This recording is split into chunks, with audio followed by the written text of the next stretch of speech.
ایک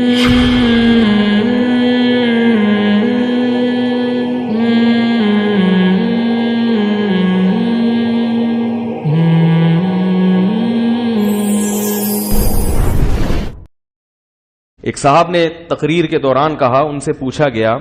کہ post mortem کے لیے یا طبی علاج کے لیے، میڈیکل سائنس کے لیے جو مردوں کی چیر پھاڑ کی جاتی ہے، پوسٹ مارٹم کے لیے مردوں کی چیر پھاڑ میں تو علماء کا اختلاف ہے،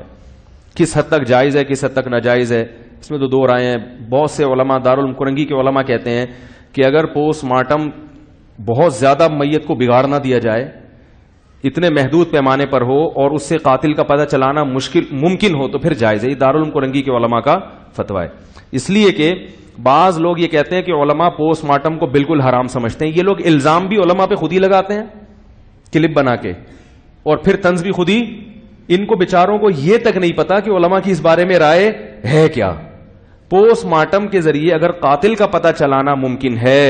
اور پوسٹ مارٹم میں میت کی ایسی کی تیسی نہیں ہو رہی تو بہت سے علماء اس کی گنجائش دیتے ہیں، لیکن فوری طور پر اسی ٹائم پہ کر لیا جائے۔ اور میڈیکل سائنس کا علم سیکھنے کے لیے مردوں کی چیر پھاڑ کی علماء اجازت بولو بھائی نہیں، اس لیے کہ کسی کو لوگ کہتے ہیں بھائی جان بچانے کے لیے تو سب کچھ ٹھیک ہے، بندہ بھی مار سکتے ہو اپنی جان بچانے کے لیے۔ یاد رکھو علماء یہ کہتے ہیں کہ جان بچانے کے لیے تو قتل کرنا بھی جائز ہے، سور کھانا بھی جائز ہے، جان بچانے کا طریقہ سیکھنے کے لیے یہ چیزیں جائز۔ میڈیکل سائنس میں جب ہم علم حاصل کر رہے ہوتے ہیں تو جان بچا نہیں رہے ہوتے، بچانے کے طریقے سیکھ رہے ہوتے ہیں۔ سیکھنے کے لیے نہیں کہ آپ سور بھی کھا لیں اور کہ بھئی دیکھو اگر میں جنگل میں بھوکا رہ گیا کسی دن تو تھوڑی سی سور کی پریکٹس ہونی چاہیے تاکہ ایک اچانک ہی آ جائے گا تو میں تو سور کھایا نہیں جائے گا، اس کی اجازت تھوڑی ہوگی، ایسے تو دروازہ کھل جائے گا۔ عملی طور پر کسی کی جان بچانا ایک الگ چیز ہے، اور میڈیکل سائنس میں علم حاصل کرنے کے لیے جان بچانے کا طریقہ سیکھا جا رہا ہے، بچائی نہیں جا رہی ہے، اس میں آپ کو حرام کی اجازت، کیونکہ اسلام کی ایک باؤنڈری ہے، لیکن موصوف نے کھلے عام فتویٰ دیا۔ اور پھر بعض لوگ یہ بھی کہتے ہیں کہ یہ چونکہ لاوارث لاشوں کے ساتھ کیا جاتا ہے اس لیے جائز ہے، اسلام میں کوئی بھی لاش لاوارث۔ ایک صاحب میرے سے بحث کرنے لگے، یہ مولویوں نے دین کو مشکل میں، ہم کیسے ترقی کریں گے اگر ہم مردوں پہ چیر پھاڑ نہیں کریں گے؟ میں نے کہا انسان کی جو باڈی ہے نا، بالکل اس جیسا تو کوئی جانور نہیں ہے، لیکن اس باڈی کے جو مختلف فنکشن ہیں، مختلف پارٹس ہیں، وہ پارٹس آپ کو مختلف جانوروں میں، جیسے نظام ہاضمہ مینڈک کا بالکل انسان جیسا ہے، ٹھیک ہے نا، تو نظام ہاضمہ سمجھنے کے لیے مینڈک کا، یا اور بہت سے جانور ہیں جن کو آپریشن کیا جا سکتا ہے۔ کڈنی کا مطالعہ کرنے کے لیے دوسرے بہت سے ایسے جانور ہوں گے جن کی، کیونکہ حدیث میں آتا ہے ما انزل اللہ من داء الا انزل له شفاء، ہر بیماری کا اللہ نے علاج پیدا کیا، یہ جانور تو ہمارے لیے پیدا کیے ہیں۔ کتنی میڈیکل سائنس میں دوائیں ایسی ہیں جو جانوروں کے عمل کو دیکھ کر ایجاد کی گئی ہیں کہ اس بیماری میں جانور کیا کرتا ہے۔ ریچھ کو میں نے خود ڈاکومنٹری دیکھی، ریچھ کے پیٹ میں درد ہے، وہ گیا جا کے ایک جڑی بوٹی نکال کے کھانے لگا، ڈاکٹر کھڑا ہے ڈاکومنٹری بنا رہا ہے، اس نے کہا کہ جب یہ جڑی بوٹی اس نے کھائی ہے، اس سے ڈاکٹروں کو پتا چلا کہ پیٹ کے درد میں اس جڑی بوٹی میں اللہ نے کیا رکھا ہے؟ شفا۔ بہت سی دوائیں ایسی ہیں۔ تو چونکہ گورے تو کسی مذہب کو مانتے نہیں ہیں نا، وہ تو آزاد ہیں، وہ کہہ رہے ہیں کوئی بات نہیں، وسیم کو لے آوے، سلیم کی لاش کو لے آپ، گردے پھاڑے چانپے، وہ مائیکل جیکسن کو پتہ نہیں کتنے ہفتے اس کا پورا قیمہ بنا کے دفن کیا اس کو، اس کے دماغ کے 4 پیس کیے ہوئے، وہ تو کسی چیز کے پابند نہیں ہے۔ ہمیں تو میت کی بھی تعظیم کا حکم ہے،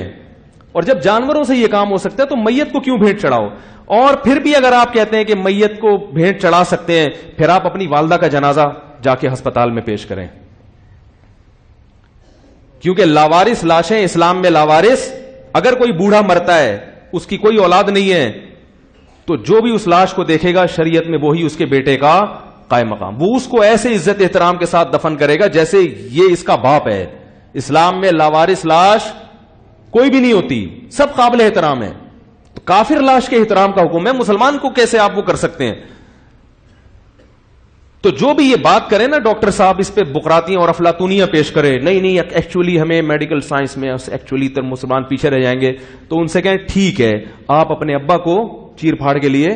جیسے ہی ابا کا انتقال ہو فوراً ہاسپٹل بھجوا دیں اور چھری چاپڑ لے کے کیا ہو جائیں, ابا کے پیس بنائیں, لٹکائیں,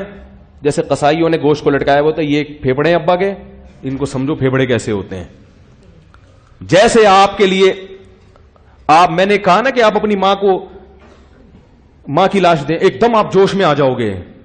تو یاد رکھو کوئی بھی عورت دنیا سے جاتی ہے وہ بھی کسی کی ماں ہے, اگر نہیں ہے تو وہ سب کی ماں ہے, وہ سب کی بہن ہے, وہ سب کی بیٹی ہے. میں سمجھا پا رہا ہوں اپنی بات؟ تو اس لیے جو نئی نئی فلمیں مارکیٹ میں آ رہی ہیں میرے بھائی, یہ ان کے پاس دلیل بھی, ایک صاحب نے یہ بھی دلیل دی کہ قرآن تو قصاص کی ترغیب دیتا ہے, وَلَكُمْ فِي الْقِصَاصِ حَيَاةٌ يَا أُولِي الْأَلْبَابِ, جان بچانے کے لیے اسلام جب اس کی اجازت دے رہا ہے کہ دوسرے کی گردن اڑا دو, تو جان بچانے کے لیے میت کی چیر پھاڑ کی اجازت کیوں نہیں ہوگی؟ پہلی بات تو یہ کہ اسلام نے وہ کہہ رہے ہیں اس کی ترغیب دے رہا ہے کہ گردن اڑا دو, اسلام نے قصاص کی ترغیب بولو بھائی نہیں دیے. لوگ آیت نمبر دیکھتے ہیں کہ بھائی آیت نمبر زبردست, اسلام میں اصل یہ ہے کہ معاف کیا جائے, قاتل سے قصاص نہ لیا جائے. تبھی جہاں یہ آتا ہے نا تمہارے لیے قصاص میں حیات ہے, یہ تو اس لیے اللہ نے فرمایا کہ نظام یہ ہونا چاہیے کہ اجازت ہونی چاہیے قتل کی, ترغیب اس کی ہے کہ معاف کر دو. فمن عفی لہ من اخیہ شیء فاتباع بالمعروف واداء الیہ باحسان, فرمایا جس قاتل کو مقتول کے ورثہ کی طرف سے معاف کر دیا جائے تو دیت لینے میں احسان سے کام لو. تو مقتول کے ورثہ کا لفظ اللہ نے استعمال نہیں کیا بلکہ اس کو بھائی کہا ہے, کہ جس قاتل کو اپنے مقتول وارث کے بھائیوں کی طرف سے اجازت مل جائے, حالانکہ وہ اس کے بھائی نہیں ہوتے. اس میں اللہ نے بتا دیا کہ دینی بھائی ہیں, تھوڑا رعایت کر لو. اگرچہ اس قاتل نے تمہارے بھائی کو, باپ کو, بیوی کو, بیٹے کو قتل کر دیا, اب اس کو سزا ملنی چاہیے, ہم اجازت دے رہے ہیں گردن اڑوا دو اس کی, لیکن ہے تمہارا دینی بولو بھائی, انسانیت کے رشتے سے, بلکہ اس میں ذمی بھی داخل ہے, غیر مسلم بھی داخل ہے. قرآن کہہ رہے اپنے بھائی کو کیا کرو, انسانیت میں تمہارا کیا یہ, اگرچہ اس نے قتل کر کے جرم کیا لیکن اس جرم کی سزا دیت کی شکل میں, پیسے لے لو, کیونکہ تمہارا نقصان ہوا, اس کی تلافی پیسوں سے کر لو, کیونکہ وہ مقتول تو اب زندہ بولو نا بھائی, اور مقتول خود قیامت میں انتقام لے لے گا. تم نے کیا کرنا ہے, تمہارا دینی بھائی ہے یا انسانیت میں تمہارا کیا ہے رشتہ ہے, انسانیت کے لحاظ سے تمہارا. تو قرآن قصاص کی ترغیب نہیں دیتا, قرآن کس کی ترغیب دیتا ہے, معاف کرنے کی. یہی وجہ ہے کہ جہاں بھی سعودی عرب میں یا کہیں بھی جہاں قصاص کا قانون ہے, مقتول کے ورثہ کو آخر دم تک کوشش کی جاتی ہے معافی پر اکسانے کی, اور یہ حکومتی سطح پہ کام کیا جاتا ہے. کئی بار ایسا سعودی عرب میں ہوا ہے کہ وہ تلوار لے کے جلاد کھڑا ہے معاف کرنے کے لیے, گردن اڑانے کے لیے, اور حکومتی اہلکار اور جا کے قاتل کے اولیاء اس کو سمجھا رہے ہوتے ہیں بھائی چھوڑ دے. علماء جاتے ہیں باقاعدہ اس کو معاف کرنے کی ترغیب پر کیا کرتے ہیں, بیان. کیونکہ قرآن کس کی ترغیب دے رہا ہے,